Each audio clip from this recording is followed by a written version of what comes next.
Gostaria inicialmente de agradecer ao convite do Grupo GET, da SPR, para falar sobre esse tema aqui que está aqui na tela, que é o de segurança de informações e certificação do RIS e PACS, né?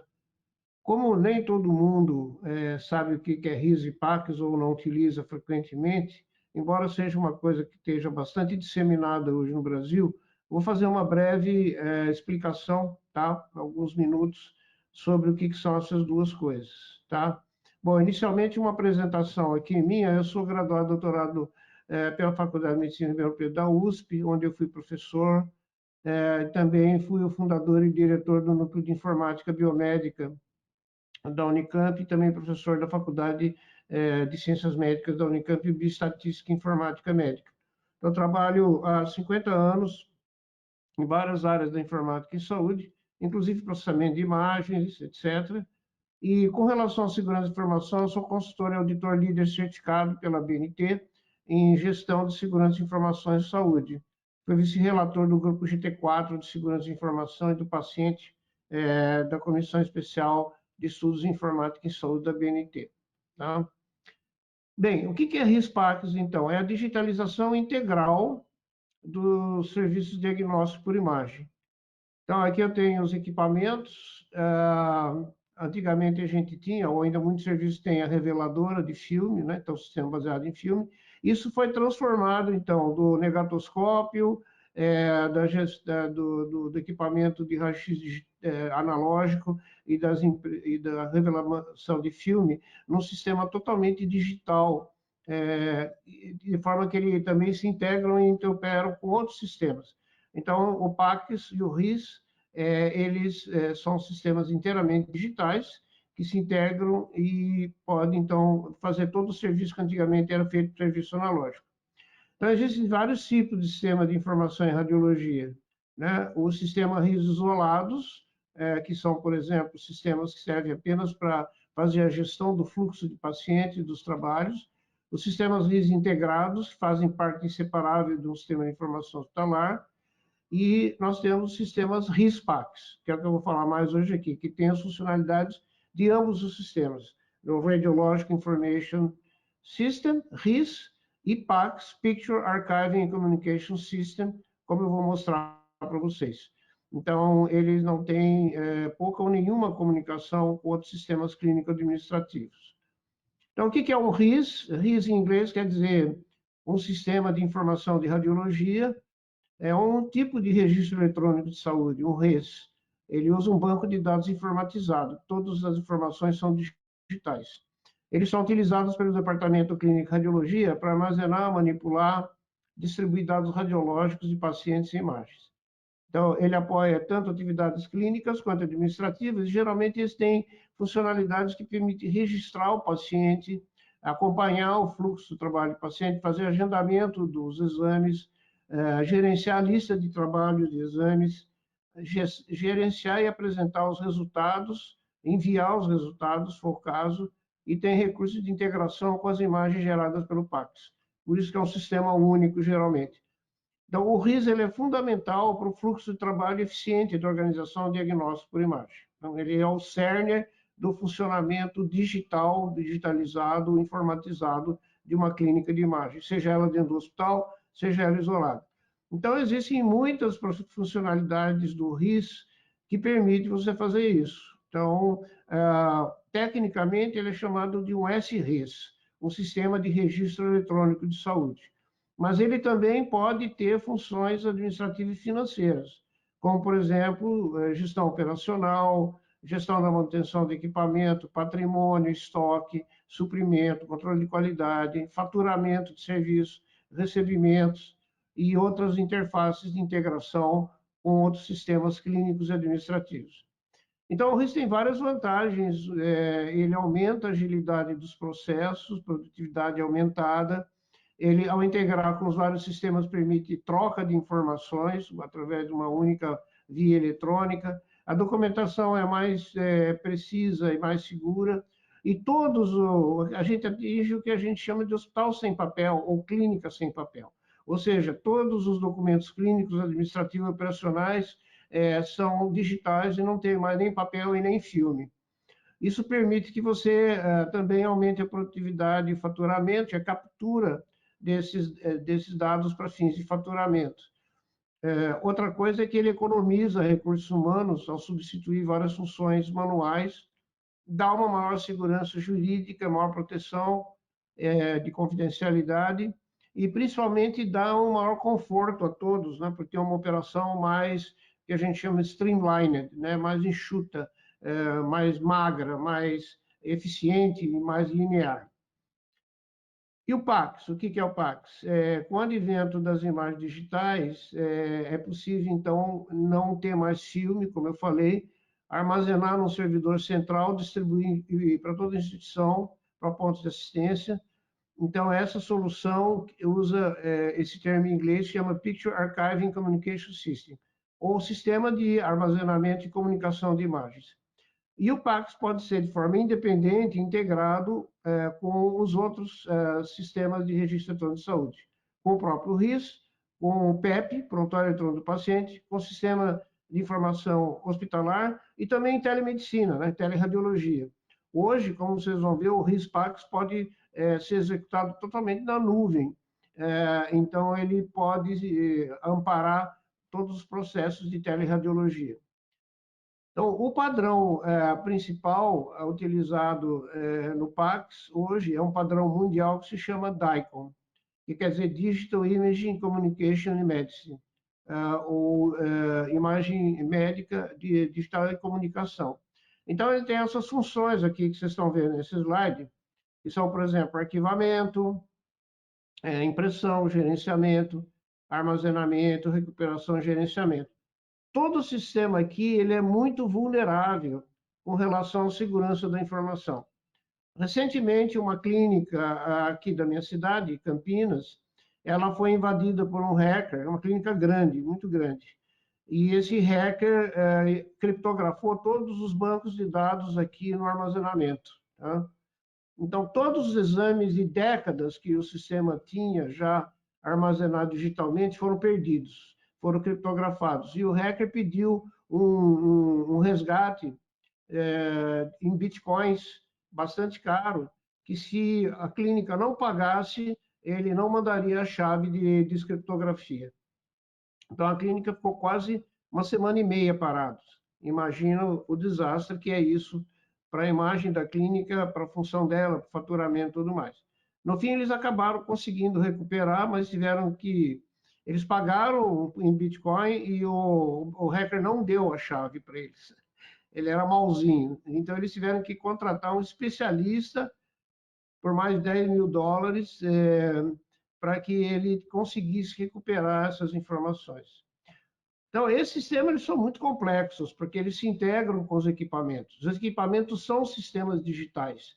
Eles têm computadores, eles têm armazenamento. Então, a tomografia computadorizada, a sonografia, a angiografia, a ressonância magnética, todos esses equipamentos aqui, através de um gateway chamado DICOM, né, um servidor que serve de integração, ele se integra com o restante do PACS e do RIS. Então, aqui você tem as estações de trabalho, você tem os servidores, etc. E tem a comunicação com o sistema de informação hospitalar, com outros PACs e com clientes via web, onde você pode entregar os resultados. Por exemplo, a Pixel, ela tem um sistema completo desse tipo aqui, que é considerado o melhor do Brasil, e eles entregam o exame em forma digital, tanto para o paciente pela web, tanto para o paciente quanto para o médico que solicitou o exame. Né? E isso muitos hospitais utilizam, então, esse sistema para poder fazer toda essa integração. Então, ele tem subsistemas, como eu falei, de aquisição de imagem, arquivamento, gerenciamento, exibição, processamento, e tem o aspecto que eu vou tratar um pouquinho mais, que é a questão da rede e da segurança. Justamente porque trabalhar em rede, trabalhar na web, torna o sistema muito vulnerável a uso malicioso, uso até criminoso daquela sua informação, ou simplesmente perda daquela informação, alteração, tudo mais. E aqui nós temos três arquiteturas, uma que é baseada em cliente-servidor, geralmente hospital, outra baseada na web, como o sistema da Pixel, por exemplo, que permite operar na web, e o sistema distribuídos. Bem, então o PACS ele faz a captura e aquisição das imagens médicas a partir de um equipamento que tem o padrão DICOM, escaneia, converte a imagem, armazena em meios magnéticos ou ópticos, disco digital, a curto e a longo prazo, que a gente chama STA, LTA, e visualiza as imagens em estações que permitem fazer o diagnóstico, laudos ou até em estações remotas, né? A comunicação também é um aspecto fundamental do PACS, porque usando uma rede local, uma rede de área ampla, ele pode se integrar com outros serviços públicos de telecomunicação. E a integração com sistemas departamentais, por exemplo, dentro do hospital, né? E o PEP. Aqui vocês estão vendo o sistema cliente-servidor, equipamento de imagem através de uma rede local se comunica com o servidor centralizado, e aqui temos as estações de trabalho, onde os médicos radiologistas podem visualizar os exames que antigamente eram feitos em negatoscópio. Esse aqui é o sistema mais simples que existe, ele roda localmente, ele não tem conexão à internet normalmente, né? São os mais simples e os mais baratos. Depois você tem, então, ao gerar a imagem e dados do paciente, você visualiza e armazena localmente. Ele recebe e aí na estação de trabalho visualiza. Tá? Então, isso, como eu falei, é o mais simples. Outros sistemas que permitem você operar são sistemas baseados na web. Eles são muito semelhantes, mas eles têm um servidor web e, através da internet, ele pode se comunicar com as estações de trabalho. Então, aqui esse sistema permite a teleradiologia, ou seja, o laudador aqui, o médico, o radiologista, ele pode estar em qualquer lugar. Não precisa estar necessariamente lá no sistema local, como aquele que a gente viu. E o sistema distribuídos, ele tem vários servidores distribuídos em vários lugares. Então, esse é um que é mais caro e é menos comum. Bom, o fundamental para um RASPACS operar são os chamados padrões de informação e interoperabilidade. Então, a gente tem vários, como, por exemplo, o padrão HL7, que quer dizer Health Level 7, né? Ele permite a troca de mensagens entre os vários sistemas, exame, faturamento, etc. E existem vários padrões HL7 usados em radiologia, como, por exemplo, o HL7-2, o 3 e, mais recentemente, o FHIR. Então, os desenvolvedores aprendem a implementar esses padrões para fazer a troca de informações entre diferentes sistemas. O outro padrão muito importante são os padrões de assinatura digital, ICP Brasil. Tá? É o DICOM, que eu já falei, que é o antigo padrão CRNEMA HL7, de representação, armazenamento e troca de imagens médicas. E também existem padrões para a lista de trabalho do próprio DICOM, que chama MWL, Modality Work List, e um padrão chamado MMPS, que é um padrão DICOM para comunicação do equipamento de aquisição de imagens e o RISO-PACS. Praticamente 100% dos equipamentos hoje de ultrassom, tomografia, ressonância, medicina nuclear, eles falam, né, o padrão DICOM. E a integração com o PEP é muito importante, porque aquelas imagens e os laudos podem ser vinculados a um prontuário eletrônico de um paciente específico. Você pode intercambiar pedidos e resultados de exames também vinculados ao PEP. Você pode ter no PEP o histórico de imagens e laudos daquele paciente em toda a vida dele na instituição. Ele pode ser visualizado, inclusive, na beira do leito, usando terminais móveis ou terminais de beira de leito, e fica disponível também, né, para teleconsulta e telediagnóstico, no caso de ser utilizado pelo médico que solicitou o exame. Então, hoje é muito comum o PACS ser integrado com o PEP, justamente porque o pedido e o exame e o resultado do exame são coisas que são integrantes do PEP. Quais são os benefícios e vantagens do PEP? Relacionado ao paciente, aumenta a agilidade do atendimento, diminui o custo operacional, tem maior segurança e humaniza o atendimento. Nos benefícios relacionados ao diagnóstico, né, ao médico, a facilidade de acesso a informações diversas, maior suporte à tomada de decisão e também a telemedicina.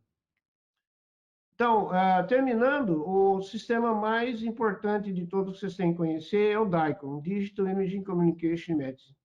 Ele foi criado por um consórcio de associações de radiologistas americanos, físicos e fabricantes. E ele tem esse padrões de formato, protocolo de transmissão para capturar, processar, armazenar e transmitir imagens. Ele suporta praticamente todos os tipos de imagens médicas, em 2D, 3D, 4D, modo cine, etc. E além da imagem propriamente dita, uma coisa muito importante para a segurança, ele tem um cabeçalho. Esse cabeçalho, o heading, ele tem informações sobre o paciente. Então, ele tem dados demográficos como nome, data de nascimento, idade, sexo, patologia, etc., que são dados sensíveis, são dados que têm que ser protegidos. Ok? Então, o DICOM tem padrões de proteção de dados também, que quem vai desenvolver sistema de radiologia tem que conhecer, tá bom? E, além disso, ele pode ser transmitido também. Então, o DICOM ele é visualizado, as imagens no estação de trabalho radiológico, que é o computador conectado com acesso ao RIS e o PACS. Ele visualiza aviso de trabalho, permite visualizar as imagens e elabora e faz a revisão dos laudos e pode ser usado à distância. Então, existem vários softwares de visualização que podem ser executados, às vezes até pelo próprio paciente.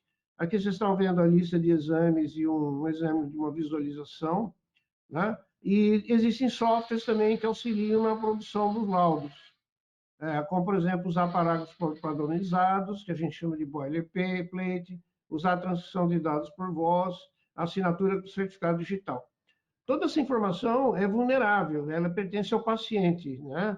Então, como nós vamos ver na LGPD, na Lei Geral de Proteção de Dados, esses dados não pertencem à clínica e nem ao operador, o médico, ele pertence exclusivamente ao paciente. Então, uma das formas de você proteger, se o software vai ficar na rede e eventualmente vai para uma infraestrutura de impressão, é você usar o certificado digital. Então, isso é feito a assinatura digital dos laudos pelo radiologista, ele produz o laudo dos achados radiográficos, clica no botão assinar, e aí ele usa um certificado digital, como, por exemplo, o CRM digital, que o médico pode ter, se ele solicitar, onde tem o chip, onde tem a chave criptográfica privada dele. Aí, esse achado é impresso ou gerado um PDF, e o PDF é assinado digitalmente e criptografado. Então, aqui, ao mesmo tempo, vocês vão ver que ele protege, ele garante a integridade, né? Garante a confidencialidade, integridade e a autenticidade, quer dizer, quem foi que gerou aquele laudo. E aí, depois, ele é enviado. Tá? Quando ele é feito em papel, você pode colocar um QR Code na parte de baixo, que se alguém escanear esse QR Code, vai acessar o exame residente na nuvem, né? Ou na web. Tá? Então, esse é o padrão que a gente chama de assinatura digitalizada, QR Code para validar a assinatura. Normalmente, a clínica de radiologia, quando ela for utilizar o certificado digital, ela tem que ter uma infraestrutura para isso e um software que funcione também para isso. Hoje, a maioria dos PACs, RIS-PACs, usa certificado digital, né? Porque todos os documentos eletrônicos têm que ser assinados digitalmente para ter validade. Senão, você vai ter que imprimir ou revelar o filme, etc., e guardar isso. Então, aqui é um exemplo de uma infraestrutura que tem um servidor de carimbo de tempo, a validação do certificado digital do médico, ele acessa a nuvem para validar o certificado e ele pode se comunicar com a operadora, com o governo e com outros serviços por meio de interoperabilidade. Né? E, além disso, ele pode também enviar coisas para o próprio paciente, para a farmácia e assim por diante. Então, essa infraestrutura aqui, ela consiste em uma estrutura de hardware e de software. Tudo que vocês estão vendo em flecha vermelha aqui é vulnerável, porque são transmissões feitas entre o seu sistema, que é protegido, tá? Estão vendo aqui, ó, e os serviços da web, ou acessos externos, ou serviço de auditoria e sincronização do tempo, e assim por diante. Então, aqui, os dados dos pacientes transitam nessa nuvem na internet e eles são vulneráveis e têm que ser protegidos de forma adequada. Tudo quanto papel gerado, ou que era papel gerado, precisa ser impresso e assinado fisicamente. Ele pode passar a ser digital e ser assinado digitalmente. Então, são questionários de admissão, como, por exemplo, checklist, aquele questionário que o paciente responde sobre eventuais problemas de saúde, se ele tem, por exemplo, alergia a contraste, e o consentimento livre da pessoa para fazer aquele procedimento, tudo isso não precisa ser mais em papel, pode ser eletrônico, né? E o próprio laudo e outros documentos. Então, você pode digitalizar também aqueles que vêm de fora, imagens e documentos históricos de identificação do paciente. Tudo isso passa a ser parte do que a gente chama de um GED, que é um sistema de gestão eletrônica de documento, porque o PACS não é um GED. O PACS só armazena imagens, tá? E laudos vinculados à imagem. Mas, normalmente, você tem que ter um outro sistema que permite aquisição, armazenamento, manuseio, indexação, pesquisa, visualização, transmissão e gestão de documentos eletrônicos de qualquer natureza. Por exemplo, inclusive imagem de documento em papel escaneada a partir dos originais. Então, o prontuário e o GED, eles se integram, porque o RIS, por exemplo, e o prontuário, eles têm um formulário eletrônico, o papel, que são as coisas anotadas, respondidas pelo paciente, assinadas, etc., em mídia física, eles são integrados ao prontuário, ao PEP, né? E aqui o que é o papel é escaneado. E, além disso, você tem tudo que é gerado por equipamentos especializados. Então, aqui você tem uma situação híbrida, onde você tem vulnerabilidade de segurança no aspecto eletrônico, no aspecto do papel, no aspecto do equipamento e no próprio PEP. Então, isso é uma área que se desenvolveu muito recentemente, que é como que você protege toda essa informação e como você certifica que o teu sistema está funcionando direitinho, tá? Bom, então, entendido isso, nos próximos 20 minutos nós vamos falar um pouquinho sobre a informática em saúde e como que a segurança e a certificação interagem com tudo isso. Então, ó, só relembrando, tá? O RIS é um SRIS, é um sistema de registro eletrônico de saúde. O PACS é parte do SRIS, é o que contém a mídia digital das imagens, sejam elas estáticas ou dinâmicas, e ele é geralmente, né, gerado ou por um scanner ou por um equipamento que já é digital em origem.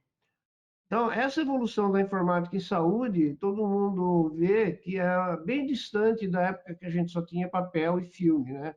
Apesar de existir clínicas que ainda trabalham com isso, esse aumento da complexidade e da velocidade dos recursos colocam desafios muito grandes para a segurança. E os riscos envolvidos na quebra de segurança são imensos, porque eles tocam o bem-estar e até a vida das pessoas reais. O problema que a tecnologia cria, no entanto, eles podem ser resolvidos em parte pela própria tecnologia, né? Felizmente, né? Certo? O grande problema é que nós estamos integrando tudo, né? Vocês estão vendo aqui equipamento de imagem integrados com equipamento laboratorial, integrado com hospital, clínica, laboratório, com os profissionais e o próprio paciente. Então, tudo que está em vermelho aqui são coisas vulneráveis, que hackers, pessoas com má intenção, ou por acidente, por incidente de informação, como aconteceu recentemente no laboratório Fleury de São Paulo, né? Você acaba tendo sua operação dependente da rede e dependente dos servidores dos computadores totalmente interrompida. E você não tem mais métodos de contingência para poder recuperar isso. Então, aqui os dados são muito volumosos, você não pode interromper o negócio, nem que for por 1 hora. Você pode ter perda de dados irreversível. Fora o software, você não tem mais contingência nenhuma. Você pode perder receitas, pode fazer perda financeira com indenizações e multas e perda de reputação no mercado. Então, isso são típicos da área de saúde, né? E aqui o número de ameaças é gigantesco, né? Nós temos vários tipos de malware, que são softwares maliciosos, acesso não autorizado, invasão de rede, ransomware, que eu já expliquei o que todas esses aí estão continuamente atacando o seu sistema. Existe sistema RISPACs que recebem milhares de ataques por dia. Então, se você não tiver uma fortaleza de defesa disso, uma hora você vai cair. E aqui existem várias causas dos incidentes. Por exemplo, inadequação de política de segurança, conscientização e treinamento inadequado dos usuários, software que não tem os requisitos de segurança, desconhecimento de padrões e boas práticas de segurança, sistemas que usam autenticação frágil, né? Por exemplo, só login e senha.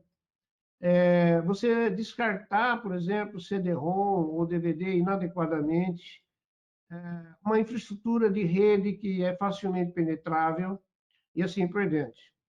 Então, aqui, a segurança da informação, ela busca fazer a privacidade, garantir a privacidade, ou seja, o paciente está no controle dos seus dados, a confidencialidade, que é quando pessoas autorizadas têm acesso aos dados pessoais, segurança, que seriam os controles ou salvaguardas que asseguram a confidencialidade e privacidade, e o registro eletrônico de saúde, que tem um banco de dados identificados.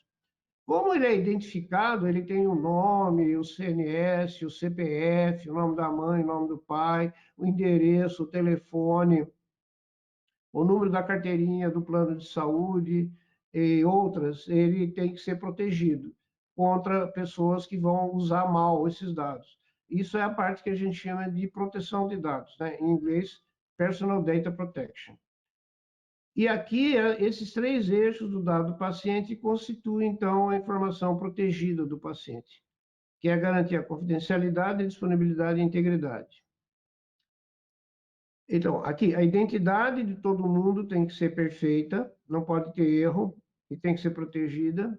A autoria da informação, o médico que laudou, o técnico que fez o exame. A integridade dos dados, a informação não pode ser adulterada. E a privacidade dos dados dos pacientes. Aqui tem alguns hackers, gente, especializados em sistema RISPACs. Por exemplo, o ano passado nós tivemos notícia que tinha os hackers que estavam colocando tumores não existentes no corpo dos pacientes nas imagens. Então, você tinha feito lá um exame do cérebro, o cérebro está limpinho, não tinha nada, de repente alguém ia olhar e tinha um negócio parecido com um glioblastoma lá no meio do cérebro enorme. Imagine, um hacker fazendo isso de maldade, né? Por quê? Porque as imagens não estavam protegidas. E, obviamente, isso pode gerar um dano muito grande. Teve um outro caso que o cara espelhou o cérebro e quando o neurocirurgião foi operar, ele entrou do lado errado, porque a imagem tinha sido espelhada de maldade. Então, vejam só que coisa impressionante. Isso está acontecendo, isso não é ficção científica, não, tá? Os RISPACs que vocês usam, que não têm proteção, estão correndo riscos gigantescos, jurídicos, financeiros, etc., se você não gastar, não investir em segurança de informação. Então, desde 2002, que o CFM determina que os prontuários médicos têm que ser guardados em papel eletrônico, inclusive todas as imagens por 10 anos. Ele pode ser arquivado eletronicamente, os prontuários já podem ser elaborados eletronicamente, mas ele tem que ser confidencial e protegido por métodos de acesso e criptografia, tanto nas transações, nas transmissões, como no banco de dados. E aqui, esse esqueminha mostra como que é a gestão das ameaças e dos riscos. Né? Você tem que proteger contra ameaças, evitar, identificar as vulnerabilidades para diminuir os riscos, conhecer os seus ativos, tudo que você tem de dados no seu sistema e ter os seus requisitos de proteção, que é o que eu vou falar em seguida. Então, aqui no controle de modificação, acesso e segurança do paciente, dos vários sistemas, inclusive o RIS, uma vez inserido o dado no sistema, nunca mais ele pode ser alterado. Sabiam disso? Caso haja necessidade de fazê-lo, você pode garantir retificação ou acréscimo, mas sem modificar o registro original. Você tem que ter um controle de acesso para cada usuário e usar atributos para definir o que cada usuário pode fazer ou não. Isso a gente chama de autenticação. E deve realizar cópia de registro, de segurança dos registros frequentemente, várias vezes por dia, para caso haja algum incidente, você possa recuperar o negócio o mais rapidamente possível. Bom, e o tempo de guarda dos prontuários microfilmado eletrônico passa a ser permanente. Então, a certificação de segurança é a melhor defesa que a clínica de imagens tem contra todos esses problemas. Então, a segurança de informação, que o RISPAX é um sistema de informação eletrônico, né? Ele tem componentes certificáveis como software, aplicativo, banco de dados, os processos internos de gestão de segurança, como administração, recursos físicos, processos e recursos humanos. Tudo isso faz parte de um processo de certificação internacional, que é a certificação de segurança, que é feita por auditores independentes. E existem diversos padrões e normas de segurança nacionais e internacionais, como o ISO 27000, 27700, 27799, etc., que servem de base para a certificação. É o que a gente chama da série 27000, o conjunto 27000, que é voltado para a gestão de segurança da informação. No Brasil, a gente tem desde 2009 um processo desenvolvido pela SBIS, a Sociedade Brasileira de Informática e Saúde e o Conselho Federal de Medicina, apenas para o software, né? E para o banco de dados, desde 2009. Nos Estados Unidos tem várias leis que regulam isso, a RIPA, a ONCRIT, a RIMS, e aqui no Brasil, mais recentemente, a LGPD. Então, tudo que está em vermelho aqui, vocês têm que proteger no seu sistema. O servidor de aplicativo, que é o SRES, o servidor de banco de dados, que é o RES, as cópias de segurança, a comunicação com arquivos externos, outros SREs, e a comunicação também com os computadores e os terminais que são usados pelos médicos e administradores, tá? Então, esse esquema aqui, ele mostra, ao você fazer o levantamento da sua situação de segurança de dados, ele dá uma indicação onde que você vai procurar encrenca, onde que você acha que tem alguma vulnerabilidade, tá? Aqui no Brasil, a normatização disso é feita pela BNT. Nós temos uma comissão de estudo especial de informática e saúde, que é o CE 78IS. Eu faço parte do grupo GT4, que é o de segurança de informações do paciente. Bom, finalmente, com relação a isso, tem agora a novidade que, desde 2018, existe uma lei chamada Lei Geral de Proteção de Dados Pessoais, a Lei 13.709, que é o marco legal que regulamenta a proteção e a transferência de dados pessoais no Brasil. Ela foi sancionada e publicada em 15 de agosto de 2018 e começou a valer em setembro de 2020 e começou agora, em agosto de 2021, a aplicar penalidades. Ela atinge diretamente a área de dados pessoais, em sistema de informação em saúde, de qualquer porte. Ninguém é isento. Nem aquele consultóriozinho de um médico só é recepcionista, até um hospital Einstein com 10 mil pessoas trabalhando lá, todos vão ter que obedecer, tem que obedecer já a LGPD. E foi criada uma Autoridade Nacional de Proteção de Dados, a ANPD, e um Conselho Nacional de Proteção de Dados. Essa ANPD recebe denúncias dos titulares dos dados se houver alguma violação ou mau uso. E aí ela vai investigar e, eventualmente, vai punir. Então, ela permite o maior controle do cidadão sobre suas informações pessoais. Ele pode visualizar, corrigir e até pedir para excluir esses dados. E se aplica mesmo com empresas com sede no exterior. E tem penalidades extremamente severas: a suspensão do funcionamento do banco de dados, a proibição do exercício de atividade da empresa, às vezes por até 6 meses. Imagina sua clínica de imagem fechada por 6 meses. Já imaginaram? E o processo civil independente, que é ressarcimento de danos morais e materiais. Essas são as penalidades. E quem são as partes que são responsáveis? O controlador, que é a pessoa física ou jurídica que trata esses dados, o operador, que é a pessoa física ou jurídica que realiza o tratamento do dado em nome do controlador, o titular, que é a pessoa física a que se refere os dados, e o encarregado, que toda clínica de imagem tem que ter um encarregado de proteção de dados pessoais, que em inglês é chamado de DPO, Data Protection Officer, ou gerente de proteção de dados.